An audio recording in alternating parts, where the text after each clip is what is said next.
Hi friends, welcome to our channel. Hero Dhanush సరసన పూజా హెగ్డే హీరోయిన్గా chance దక్కించుకుంది. ఇప్పటికే విజయ్, రాఘవేంద్ర లారెన్స్ మూవీస్లో నటిస్తున్న పూజ రజనీకాంత్ కూలీలో స్పెషల్ సాంగ్లో నటిస్తుంది. పూజా హెగ్డే కెరీర్కు ఇక ఫుల్ స్టాప్ పడిపోయినట్లు అనుకున్నప్పుడల్లా ఫీనిక్స్ పక్షిలా ఉవ్వెత్తున పైకి లేస్తుంది. గత కొంతకాలంగా పూజా హెగ్డే నటించిన సినిమాలేవి బాక్సాఫీస్ బరిలో సందడి చేయలేదు. దాంతో ఆమెకు అవకాశాలు సన్నగిల్లాయి. ఇక పూజ కట్టాబుట్ట సర్దుకోవటమే తరువాయి అనుకుంటున్న టైంలో మళ్లీ చిత్రంగా స్టార్ హీరోల సినిమాల్లో అవకాశాలు వస్తున్నాయి. ప్రస్తుతం పూజా హెగ్డే తమిళ స్టార్ హీరో విజయ్ నటిస్తున్న జననాయకంలో హీరోయిన్గా నటిస్తుంది.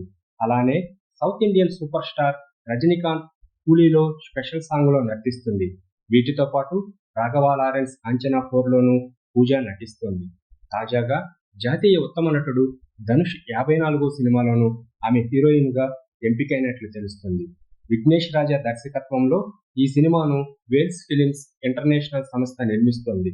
ఈ పీడియాడిక్ డ్రామాను ఈ నెల 2వ వారంలో సెట్స్ పైకి తీసుకెళ్లి 90 రోజుల్లో త్వరితగతిన పూర్తి చేస్తారని సినీ వర్గాల ఓగట్టా.